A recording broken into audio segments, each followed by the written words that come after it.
Hello my dear friends, welcome to the Indian advance studies. आज मैं आपको इस वीडियो में बताने वाली हूँ RSM SSB जूनियर इंजीनियर के बारे में पूरा डिटेल्स में कि इसके प्रोसेस कैसे और किस तरह से होते हैं।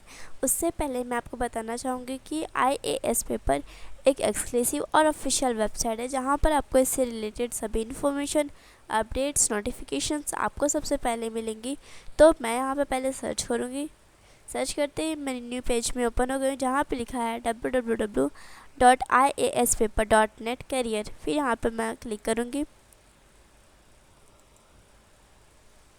क्लिक करते ही मैं यहाँ पे न्यू टैब में ओपन हो गई हूँ जहाँ पे लिखा है RSM SSB junior engineer recruitment 2022 notification, application dates, eligibility, vacancy and salary. आज मैं आपको इस वीडियो में इन सब के बारे में बताऊँगी स्टेप बाय स्टेप। फिर यहाँ पे कुछ इसका इन्फॉर्मेशन दिया गया है। यहाँ पे दिया है एप्लीकेशन फॉर्म स्टार्ट हो गया 7 जून टू 6 जुलाई तक।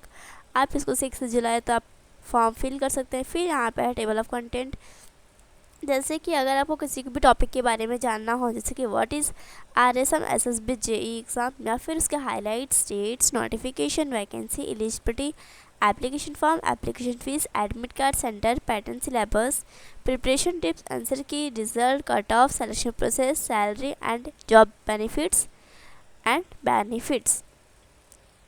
फिर यहाँ पे दिया गया what is RSM SSB junior engineer. RSM SSB junior engineer क्या है, किसने स्टार्ट किया, कब स्टार्ट हुआ, ये इसका फुल फॉर्म क्या है, उन सब के बारे में यहाँ पे दिया गया है। फिर यहाँ पे उसके एप्लीकेशन फॉर्म ओपन हो गया है। यहाँ पे इसका लिंक दिया गया है, आप इस लिंक पे जाके अपना एप्लीकेशन फॉर्म फिल कर सकते हैं।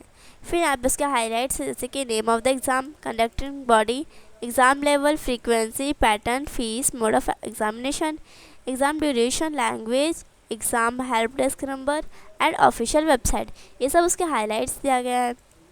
फिर आता है एग्ज़ाम डेट्स। एग्ज़ाम डेट जैसे कि अगर किसी भी चीज़ का डेट निकलता है, जैसे कि यहाँ पे एप्लीकेशन फॉर्म स्टार्ट हुआ था 7 जून को, इसका लास्ट डेट है 6 जुलाई, और एप्लीकेशन फ़ीस का भी लास्ट डेट है 6 जुलाई। फिर यहाँ पे admit card, exam date, answer key date और रिज़ल्ट, इन चार्जेस का भी डेट नहीं आया है। जब भी इसका डेट आएगा तो फिर आपको इस वेबसाइट के थ्रू पता चल जाएगा सबसे पहले। फिर यहाँ पे नोटिफिकेशन है। नोटिफिकेशन PDF आपको किस तरह डाउनलोड करना है, कौन से वेबसाइट के थ्रू डाउनलोड करना है, इसमें कौन कौन से इन्फॉर्मेशन दी रहती है, कौन कौन सी टॉपिक्स की, उन सब के बारे में यहाँ पे दिया गया है। फिर आता है एग्ज़ाम वैकेंसीज़। यहाँ पे अलग अलग पोस्ट के लोगों की अलग अलग वैकेंसीज़ हैं। जैसे कि यहाँ पे है junior engineer civil degree candidates का है 533। फिर यहाँ पे सिविल डिप्लोमा का है 575, इलेक्ट्रिकल डिग्री का है 33। फिर यहाँ पे PhD का है मैकेनिकल और इलेक्ट्रिकल डिप्लोमा कैंडिडेट्स का है 30। फिर यहाँ पे है मैकेनिकल और इलेक्ट्रिकल डिग्री कैंडिडेट्स का है 14। फिर यहाँ पे इलेक्ट्रिकल डिप्लोमा का है 7, मैकेनिकल डिप्लोमा होल्डर का है 4। फिर मैकेनिकल डिग्री कैंडिडेट्स का है 2। यहाँ पे सब टोटल टॉपिक्स दी गई हैं, टोटल वैकेंसीज दी गई हैं 1219। फिर यहाँ पे है एलिजिबिलिटी मतलब आप इसको अप्लाई करने के लिए एलिजिबल हैं या नहीं हैं। इसमें 3 टाइप्स के होते हैं। एक होते हैं nationality, education qualification and age limit. Nationality मतलब अगर आप इंडिया के हैं तो फिर आप इसको अप्लाई कर सकते हैं, या फिर राजस्थानी सिटीज़न के हैं तो भी आप इसको अप्लाई कर सकते हैं। फिर यहाँ पे एजुकेशन क्वालिफिकेशन है। एजुकेशन क्वालिफिकेशन मतलब आप इसको उतना स्टडी किए हैं आप उस क्लास तक, तो आप इसको अप्लाई कर सकते हैं। फिर यहाँ पे एज लिमिट है। एज लिमिट आप 18 ईयर्स टू 40 ईयर्स तक आप इसको अप्लाई कर सकते हैं। फिर यहाँ पे कैटेगरी और एज रिलेक्शन दिया है कि आप कितने टाइम तक जॉब कर सकते हैं। यहाँ पे जनरल और EWS का है 5 ईयर्स, एक्स सर्विसमैन का है 5 years, SC ST BC and OBC का है 10 ईयर्स, और SC ST BC OBS man के लिए है 6 ईयर।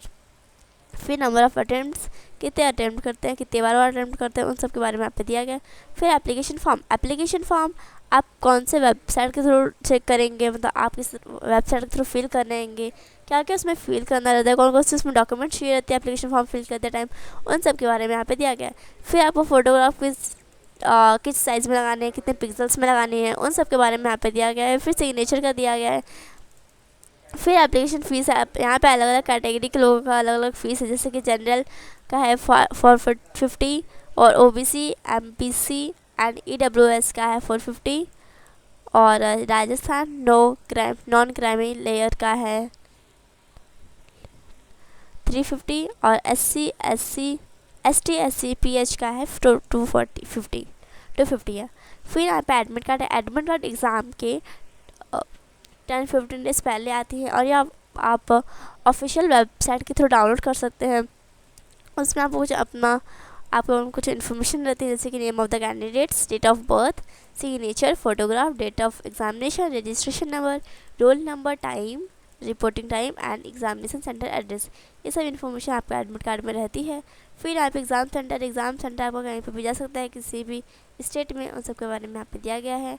फिर यहाँ पे दिया है एग्ज़ाम पैटर्न, कितने क्वेश्चन आएंगे, कितने टाइप्स का क्वेश्चन आएंगे, कितने क्वेश्चन आएंगे और कितना टाइम मिलेगा, उन सब के बारे में यहाँ पे दिया गया है। जैसे कि है मोड ऑफ एग्ज़ाम, आपका एग्ज़ाम ऑफलाइन होगा। टाइप ऑफ क्वेश्चंस, ऑब्जेक्टिव्स आएंगे। नंबर ऑफ क्वेश्चंस 120 क्वेश्चंस आएंगे। Duration of the exam 2 hours का, टोटल मार्क्स 120। फिर मार्किंग स्कीम दिया गया है। यहाँ पे सब्जेक्ट का जनरल नॉलेज में कितने 40 क्वेश्चन आएंगे 40 मार्क्स के, और इंजीनियरिंग सब्जेक्ट का है 80 क्वेश्चंस 80 मार्क्स एंड आपको टोटल दोनों मिला के आपको टाइम मिलेगा 2 आवर्स का। फिर सिलेबस, कौन से सिलेबस पढ़नी है, कौन से ऑथर की यहाँ पे हर एक सब्जेक्ट का दिया गया है कि कौन सी टॉपिक्स आपके लिए इंपॉर्टेंट है। यहाँ पे जनरल नॉलेज का है। फिर ये सब ब्रांचेस के हैं यहाँ पर फिर इंपॉर्टेंट टॉपिक्स, कौन सी टॉपिक्स इंपॉर्टेंट, जैसे कि मैकेनिकल इंजीनियरिंग है यहाँ पे और इसके साथ सब टॉपिक्स हैं। ये सब टॉपिक्स आपके लिए बहुत ही ज़्यादा इंपॉर्टेंट है, जैसे कि यहाँ पे इलेक्ट्रिकल इंजीनियरिंग का है, सिविल इंजीनियरिंग का है। फिर आता है प्रिपरेशन टिप्स, आपको किस तरह से हर एक सब्जेक्ट के लिए प्रिपेयर करना है, कौन सी चीज़ें करनी है, कौन सी चीज़ें नहीं करनी है, उन सब के बारे में यहाँ पे दिया गया है। फिर यहाँ पे आंसर की एग्ज़ाम पे कुछ दिन बाद आते हैं और ये आप ऑफिशियल वेबसाइट के थ्रू देख सकते हैं और आप इसको डाउनलोड भी कर सकते हैं PDF। फिर आता है रिज़ल्ट आपके एग्ज़ाम को कुछ दिन बाद आएगा और ये आप ऑफिशियल वेबसाइट के थ्रू देख सकते हैं। इसमें कुछ आपको इन्फॉर्मेशन देनी रहती है अपने, जैसे कि रोल नंबर देना रहता है। फिर if your number is included you have been selected, अगर आपने अपना रोल नंबर डाल दिया तो फिर आप उसमें अपना मार्क्स देख सकते हैं और अपना मार्क्स देखने के बाद आपको अगर उसका प्रिंट भी निकालना है तो फिर आप उसका निकाल सकते हैं अपने फ्यूचर के लिए। फिर रिटन टेस्ट है, how to calculate marks for, कैसे आपको कैलकुलेट करना, उन सब के बारे में यहाँ पे दिया गया है। फिर यहाँ पे कट ऑफ मार्क्स दिया गया है अलग अलग कैटेगरी के लोगों का, यहाँ पे जैसे कि जनरल का है, OBC का है, SBC का है, फिर यहाँ पे ST का है, फिर SC का है। फिर मैकेनिकल का है यहाँ पर कि कितना मैकेनिकल का होता है और कितना यहाँ पर दिया गया फीमेल का। फिर यहाँ पे है cut off marks, total number of aspirant appearing for the test, total number of vacancies appealing for the post, फिर difficulty level of the written test, फिर बैकलॉग वैकेंसीज, फिर सिलेक्शन प्रोसेस। अगर आप हर एक एग्ज़ाम में पास हो गए हैं और आपको डॉक्यूमेंट्स भी सही हैं सारे तो आप इसमें सेलेक्ट हो जाएंगे। फिर यहाँ पे रिटन एग्जामिनेशन, जैसे यहाँ पे दिया रिटन एग्ज़ाम में आप पास हो गए हैं, डॉक्यूमेंट भी आपको सब सही है तो आप इसमें पास हो जाएंगे, आप इसमें सेलेक्ट भी हो गए हैं। फिर यहाँ पे है salary and it's benefits. Salary यहाँ पर अलग अलग पोस्ट के लोगों को दी गई है सैलरी, अलग अलग सैलरीज भी हैं और अगर आप इसमें सेलेक्ट हो गए हैं तो फिर आपका इसमें बेनिफिट्स क्या रहेगा उन सब के बारे में यहाँ पे दिया है, जैसे कि डियरनेस है, ट्रैवल है, हाउस रेंट है, medical facilities and paid leaves, यहाँ पे आपके सब बेनिफिट्स हैं। फिर यहाँ पे कुछ FAQs क्वेश्चंस हैं जो आपके लिए बहुत ज़्यादा इंपॉर्टेंट है। ये वीडियो आपके लिए बहुत ही ज़्यादा इंपॉर्टेंट है और इसका एप्लीकेशन फॉर्म भी रिलीज़ हो गया है और इसकी लिंक डिस्क्रिप्शन में दी गई है, आप वहाँ पे आकर चेक कर सकते हैं। और इस वीडियो को आप लाइक कीजिए, शेयर कीजिए एंड सब्सक्राइब कीजिए अगर आपको ये वीडियो अच्छी लगी है। So thank you so much for watching my video. Thank you.